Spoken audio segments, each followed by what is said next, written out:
Welcome, and thank you for tuning in.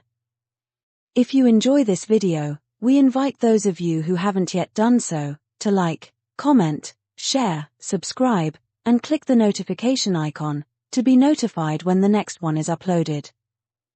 We appreciate all comments, whether positive or negative, because it is very important to ventilate both sides of any issue.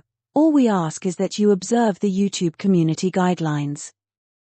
We'd like to urge those of you who haven't yet done so, to sign our online petition for an inquiry into the BBC and Channel 4's coverage of Lewis Hamilton and Abu Dhabi. A link has been provided in the description. If you are on X, then please repost our tweet. Thank you. Well, ladies and gentlemen, what about that crazy Brazilian Grand Prix, where Lando Norris smashed a long-standing Lewis Hamilton record or two, as he lived up to Martin Brundle's billing that he has stepped up the F1 ladder of greatness?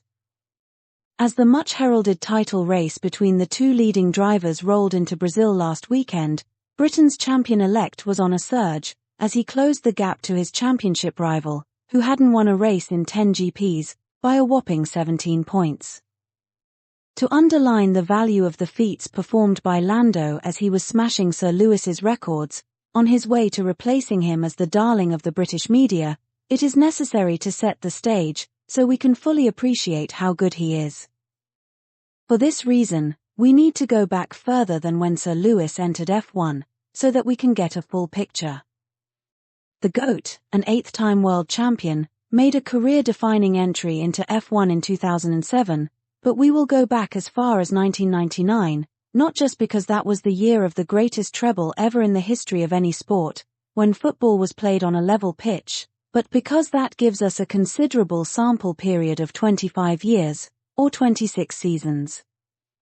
Now, in those 25 years or 26 seasons, there have been only 2 occasions on which the lead driver for the winning constructor did not win the Drivers' Championship. This possibly explains why there was so much of the car driver debate about Sir Lewis, but doesn't really stand up when it's applied only to him. But never mind, let us move on. We are here to recognize Lando Norris. On those 2 occasions when the lead driver for the winning constructor did not win the championship, he was driving for the constructor that came second. In 1999, the first occasion during the period under review, Mika Häkkinen won the driver's title by 2 points, driving as it so happens a McLaren Mercedes. In that year, Ferrari as it so happens won the constructor's title by 4 points. Is this an omen? Let us know what you think in the comment section. Maybe we didn't just go back to 1999, because it was the year of the greatest treble in the history of sport after all. But what the heck, this is not about that, this is about Lando's greatness, and the daring feats he has performed, to overtake Sir Lewis in the eyes of the British media. The second time that the winning driver was not driving for the winning constructor was in 2008. If you know where we are headed, then good for you, and if you haven't subscribed yet, then you should. 2008 was the year that Sir Lewis in his second season in Formula 1, after narrowly missing out and finishing as runner-up in his debut season, won the title by 1 point in Brazil no less. In his debut season with McLaren Mercedes, he ended as runner-up to another Finnish Ferrari driver, Kimi Räikkönen, by just 1 point. Are you feeling the Ferrari-McLaren Mercedes tussle? Just like in 1999, the champion was driving for the constructor that came second, but this time around, the margin between the constructors was a whopping 21 points, compared with the 1-point margin between the drivers.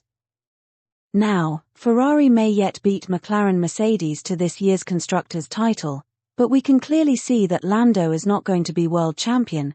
It is not even certain that he will finish second, but if he does, and his team win the constructors, then he will replace Felipe Massa as the last driver not to win the driver's title while driving for a winning constructor.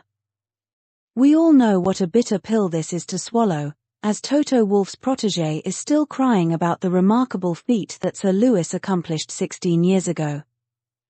Watch as his cries get louder, as Toto and his mates look to take a title away from Sir Lewis, to restrict him to 7 in 2025. But anyway, we're not here to talk about that, so let's move on with praising Lando. Now, if Lando's team win the Constructors, then no matter whether Red Bull finish in second or third place, this season would witness the widest margin ever between the winning constructor and the winning driver's team, so think on that. The gap between the winning constructor and the winning driver's team is an indication of how badly the lead driver for the winning constructor underperformed, as a review of Lando's performance shows. Much as we are loath to agree with Christian Horner, he did remark after Lando had won the Dutch Grand Prix, with the performance that prompted Brundle to step him up the ladder of greatness, that it was remarkable that the great Doris had only won 2 races during the 2024 Formula One season in McLaren's benchmark car.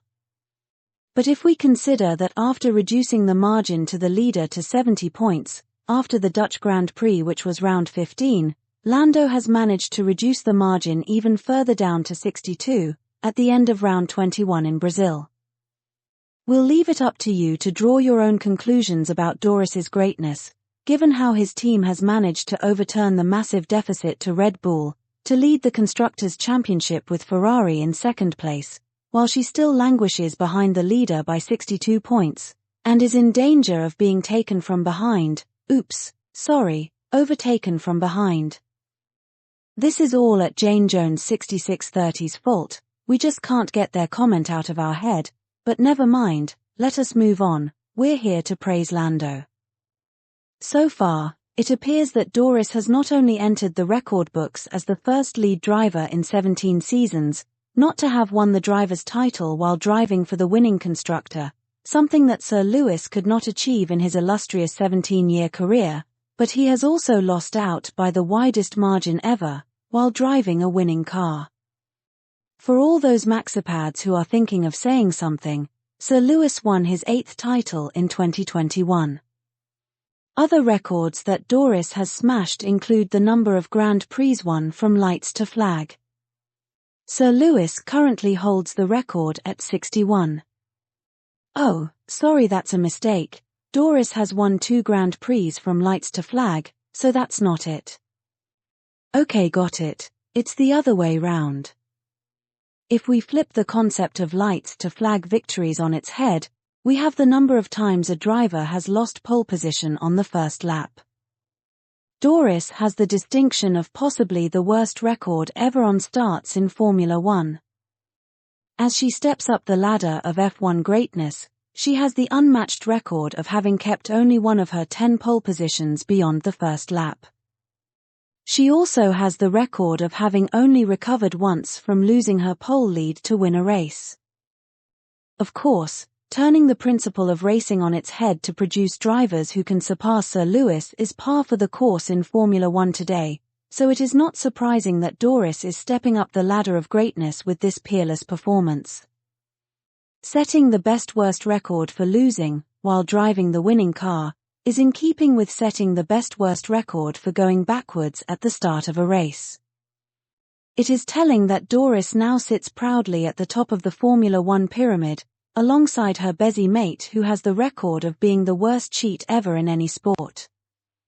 With the exception of those Lewis-Hamilton records whose underlying principles have been inverted, we are unclear what records Doris has smashed, leading up to and including the Brazilian GP, to warrant Brundle celebrating her as she steps up the ladder of F1 greatness. Is it that we are now grading F1 greatness on how badly a driver can perform? Well, guess it worked for Eddie the Eagle, so why not for Doris the Norris? Can you imagine what the media coverage would be like if it was Sir Lewis producing this kind of results? Forza Ferrari.